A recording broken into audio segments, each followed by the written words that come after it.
Hello, BCs. Welcome back to the BC Book Hour. We have a special guest here today, Christian Cerone, new author of Sunset Downs. So, Christian, thanks for joining us today. Thanks for having me. Super excited for your new book to be out. Why don't you just tell us a little bit about what it is?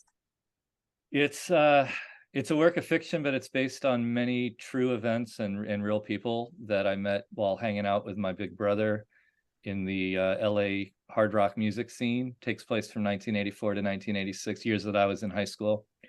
And my brother was kind enough, he was 3 years older. He took me under his wing, let me join him on many of these nights out. He worked for and he was friends with a lot of local bands. Select few became famous and many who didn't. But the book focuses a little bit more on the fans, on the people that were showing up, weekend after weekend.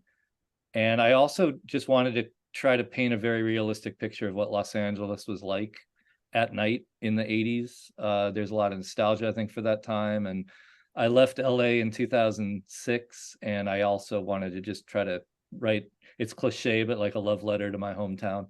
I wanted to make Yeah, LA as much of an important part of this book as the other characters and try to capture that vibe of what it was like to be there. that's I awesome. I definitely appreciated that because, we realize as things change and grow so much that we don't have these snapshots in time, whether they're literal pictures or stories or something that are written about it, and you forget and the memories fade and things like that. So looking back on it, I loved reading the book. It definitely had kind of a 1980s sunsetty, just really, really good feel to the book, and with the focus on the fans, because being a fan of the music, I wasn't able to experience that lifestyle. So it was kind of nice getting a little peek into everything there with that. So thank you. Yeah, you're welcome. Yeah. Can Almost you all of share it it? took place at night, and that was another thing. I was just trying to capture that spirit of what it was like to be out late at night on those streets. That's cool. Can you share a little bit of the book, like maybe a story or two? Uh,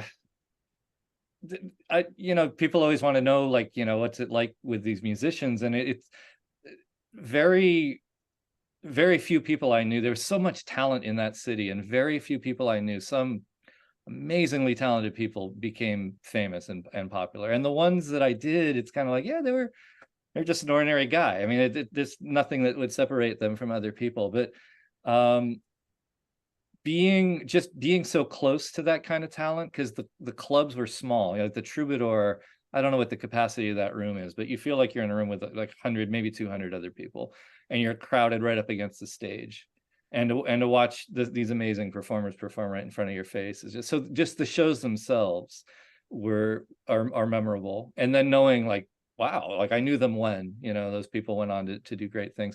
There's a vignette in the book, there's a true story in the book. A lot, you could pull me and say, this happened in the book, true or not? A lot of it is true. And there's a story where I was approached at the Troubadour, this famous club, by a guy, several years older than me. I was one of the youngest always there, and he said, "Hey, didn't I see you backstage at Iron Maiden at the Long Beach Arena?" I was like, "Oh, here's this guy bragging about how he was backstage." And I'm sorry, it was Judas Priest. I got my bands mixed up. Backstage at this Judas Priest show. So Judas Priest, this show at the Long Beach Arena, I think it was in 1984, was just spectacle. I didn't go. I didn't make it to that one. But here's this guy showing off about how he was backstage, and I was like, "No, I wasn't there. I missed that show." He says, "Oh, you remind me of a kid who was backstage." And I just kind of looked at him. Very safe question. I said, "Are you in a band?" And he pointed to the wall, and there was a poster on the wall, and it was a band, Great White. And he's Jack Russell. He was the lead singer of Nice. Great White. Totally embarrassing moment for me. I never forgot. I just looked at him like, "Oh my God, I'm sorry." Like, it must have crushed his ego, because here he is, hotshot lead singer of a band. And they were pretty well established. So Great White opened for Judas Priest. He was the Oh, opening act for that big concert. And I didn't recognize him. We were buddies ever since. He and the guitar player in Great White at the time, one of the guitar players is named Mark Kendall. Whenever I ran into them again, he was always very warm, very approachable, very friendly with me. And so I don't know if putting him in his place endeared him somehow to me, but you're just a great guy. I want him to get a copy of that book. I've tried to reach out to him. He has like a little fan club thing on Facebook. I reached out with, "I got a great White story. Everybody wants to hear it." Nobody's replied yet, but I definitely want to get that book in his hands. So little things like that, running into people, and finding out how down to earth they are. Most everybody I met was very good to me. And I think they kind of looked at me with a reverence, like, damn, like, you're young, what are you doing here? I think they appreciated the fact that young people were interested in them and who they were as well. Yeah, it is so interesting when you run into people like that sometimes. I had a friend who was friends with some rock and roll artists that played a big festival here. And I got to sit on the tour bus, and everyone on the tour bus was just calmly sitting around enjoying a beer and watching the Packer game. And this is not the idea I had of a tour bus at all. Wild, because you hear the stories and you just think everything's just wild and smashing guitars and fire and whatever else. So it is interesting to see they're just people like us that had a gift and they chased it. Again, another little story in the book is about this after party. It was every weekend. It was always, where's the party going to be? There was always going to be a party after the show. And, the band, usually friends of the band would come or not. And my brother hosted one in the backyard of my house. My mom was thrilled. But we went to this hotel after a concert. One's like, oh, they're in this floor. There's a big party. It was empty. Nothing was there. And we thought we got the wrong place, we got bad information. And then the lead guitarist of the band walks out of the room and we're like, oh, crap, there he is. So he looked at us like, how the hell we were like wearing the t-shirts, the show. Again, it's in the book, but it's like, he looked at us like, how the hell did you kids find out? And like booked out of there really quick. But there's no party going on. There's I think a lot of, you wonder how much all the stories about all the debauchery and all that are fabricated or at least overblown, exaggerated. But trying to find that great amazing after party, most of the time it never materialized. Without smartphones and internet and everything. You just had to get the word of mouth and find your way to some weird, just some buzz. Somebody said Holiday Inn 11th floor, this is it. And somebody had something right, but definitely wrong as far as party was considered. There's no party going on. Yeah, exactly. Do you think the people in the books or your characters are they based on real people? Would they know who they were? Many of them are. I think a few of them would definitely recognize themselves. A few of them kind of took on a life of their own. And that's what I love about writing. There's a character named Mike who's based on a real guy. He probably wouldn't recognize himself because this is a guy that I kind of didn't know very well. And I wasn't expecting him to take on the role that he took on, but he just developed. He just went, this is a collection of stories, a collection of little vignettes, and I didn't know how it was all going to come together to create a novel. And Mike wound up being one of the focal points, so it's like I start with the germ of truth, and then you elaborate and you go from there. And it turned into a character that I love. It's like you wind up getting attached to these as if they're real people. But Mike is probably nothing like who he's based on. The character Daisy, she'd recognize herself definitely. There's some stories there that really happen. I've actually spoken with her. I said, I'm writing a book and you play a heavy role in it. And she didn't want to go. She's like, I don't want to know. So a lot of this is a past that people they want to let go. They want to leave behind. They don't want to revisit. So it's kind of hit and miss. There are definitely some people that would say, yeah, that happened. That's definitely me. And others, no. There's a lot of fiction. There's a lot of embellishment and elaboration where I took the germ and I ran with it and did other things. It's such a fun read, especially, the situation with the prom date and then having to kind of come out of the rock and roll phase and get all dolled up and go to prom, and just how awkward that was for both of them. Or, as you know, my favorite part about, hey, can your mom make me a sandwich? And just people grabbing on couches, and he's supposed to be a hotshot photographer guy, but, pre-internet. So you couldn't vet these people as easily as you can now. So, I mean, it's such a great read. The book has such a good feel to it. It just I don't know if it's because it's called Sunset Downs, but it just feels like you're relaxing somewhere years back in nice weather. Everything's easy except, partying, but that's there's a lot. I went with a lot of meaning with the title. There's a lot of triple meaning, I would say. But the prom scene is one of my favorite chapters. It's pure fiction. I never went to my senior prom.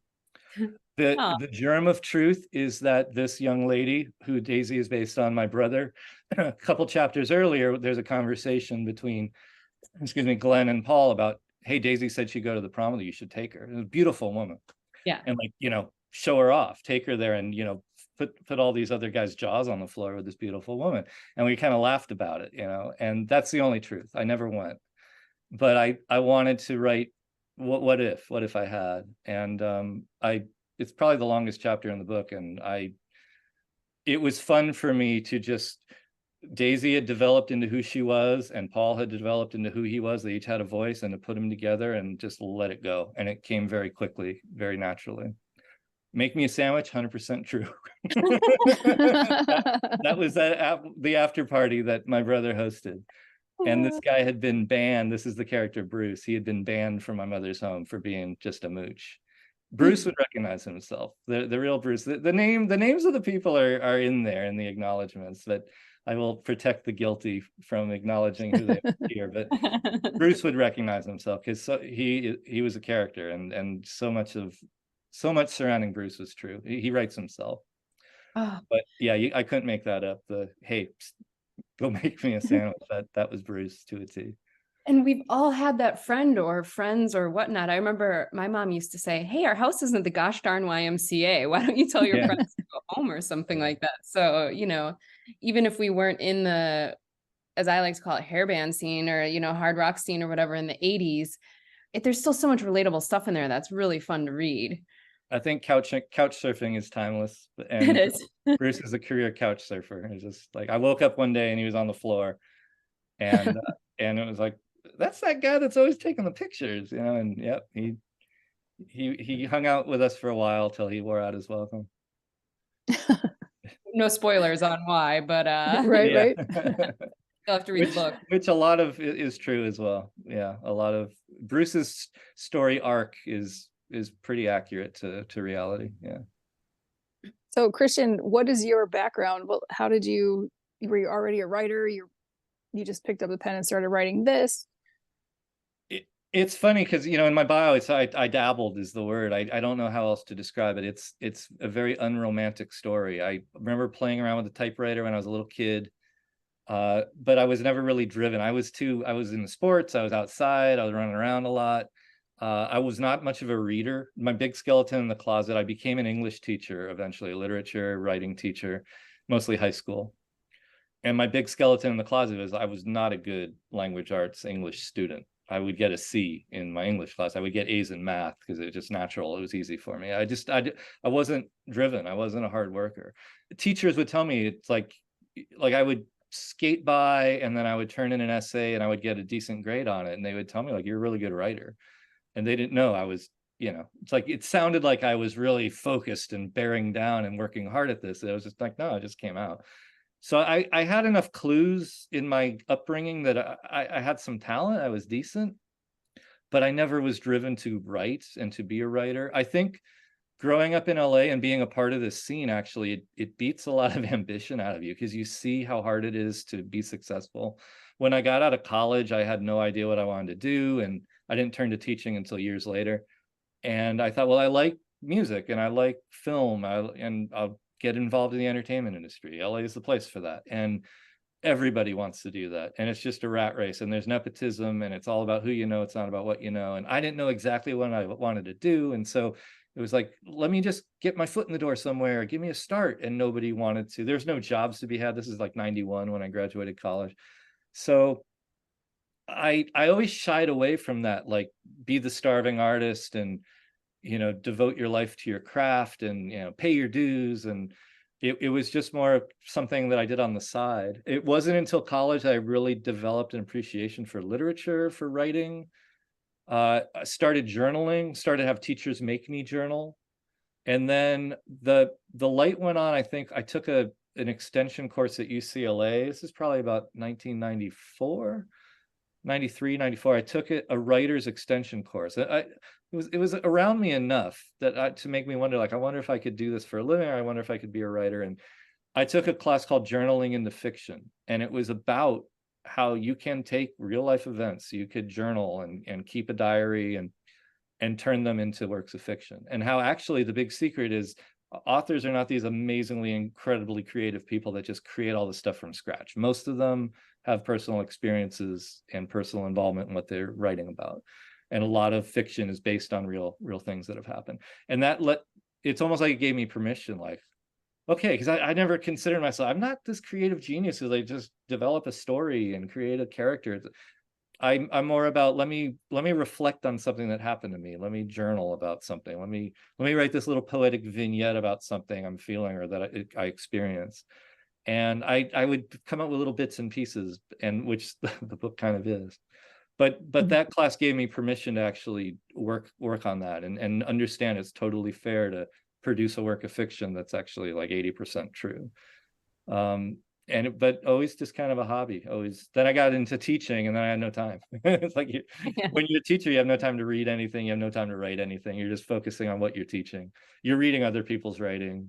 You're so full of other people's writing, you don't want to write yourself. You're just like, so it's been a long, slow kind of journey, but I committed myself to actually, I don't care if I make a dime on it. I'm not here as a career. It's just, I wanted to have a copy of a book that I could hold, that I could say I wrote, and my children could hold. And I don't know. My daughter, should I read your book? Like, hard rated R. It's not young adult fiction. It's up there, but she will someday, both my kids. But yeah, I wanted to leave something behind.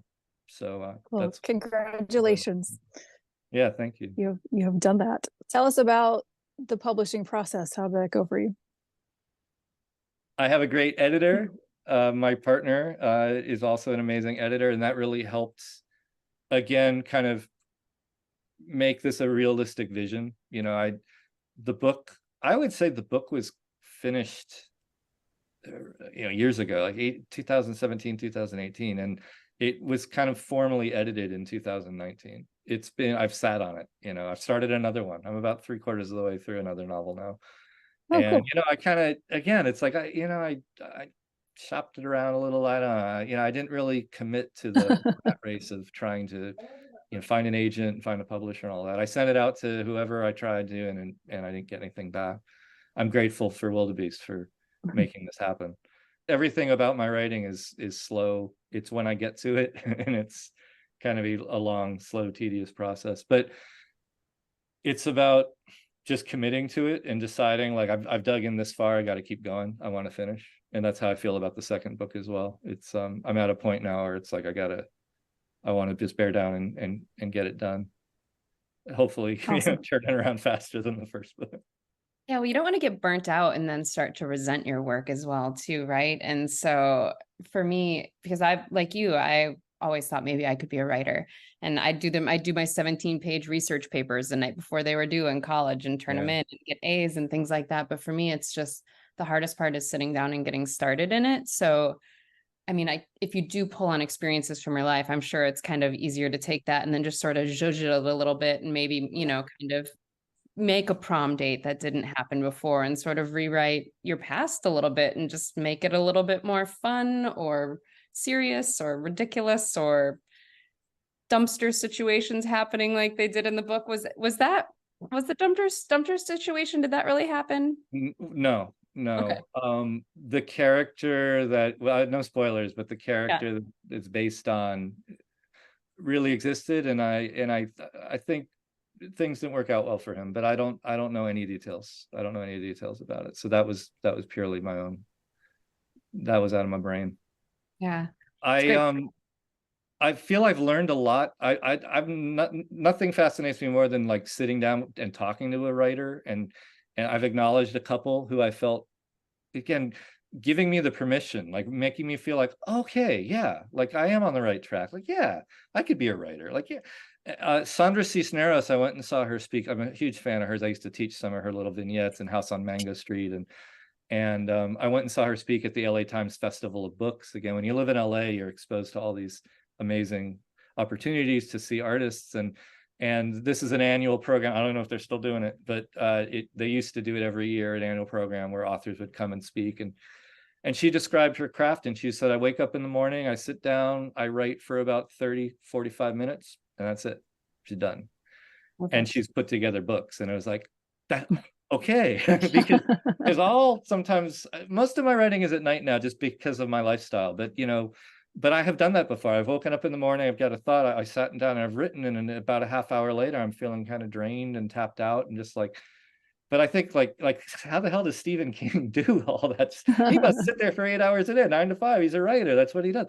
But Sandra Cisneros, again, she made it. It's like validation. Like, that's all you do. Don't worry about it. Just sit down, crank out a page, and that's all you got in you. You move on. You just, the rest of the day, I think, because I know it happens to me, you're thinking and you're running around with ideas, and then you'll sit down the next day. And so a lot of people I know who have had success in writing have kind of given me these validating moments where it's like, okay, like my brain's working a lot the way your brain is working, or the way I'm doing it is a lot like the way you're doing it. I thought I was cheating. I thought I was a hack. I thought I was just, like I'm not committed enough. I'm just, I'll write something once a week and then I won't touch it. And then I'm not, but sometimes that's all there is. That's all there is. You just got to come across it when you can.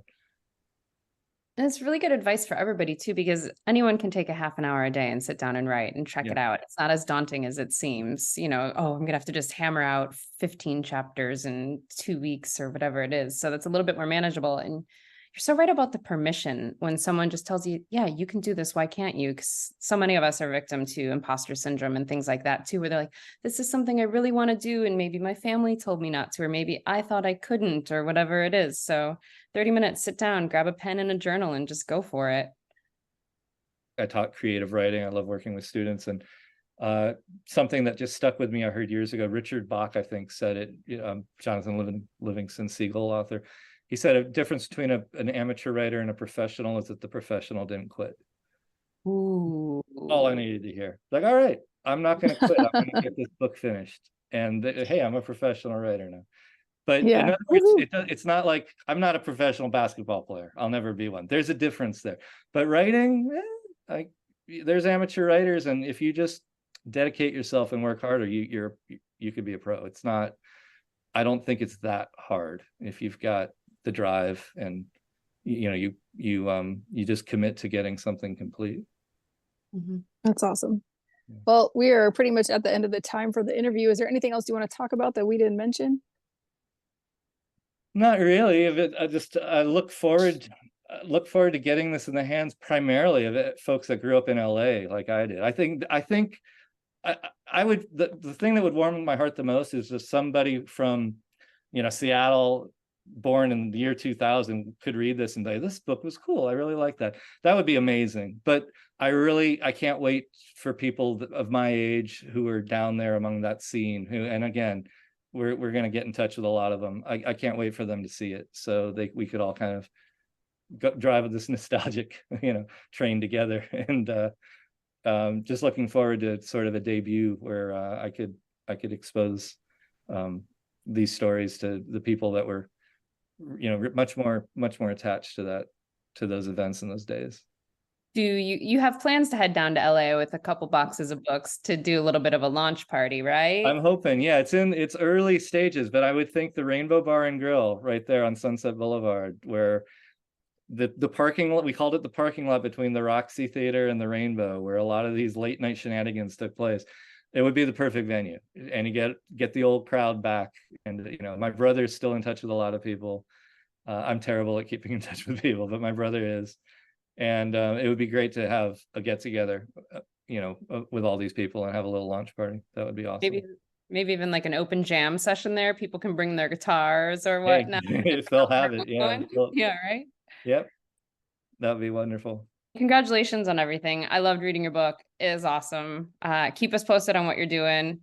And I mean, definitely looking forward to seeing some kids discover this and get a little taste of what life was like in the 80s in California. I hope so. Yeah, thanks a lot. Yeah. Anybody watching, go out there and grab Sunset Downs. It's on Amazon and on Kindle, and it's a nice, cool read, especially if you love music. So congrats again, Christian. Super proud of you. Can't wait to see the next one. Yeah. Yep, thanks a lot. Rock and roll. All right. Thank you so much. Take care.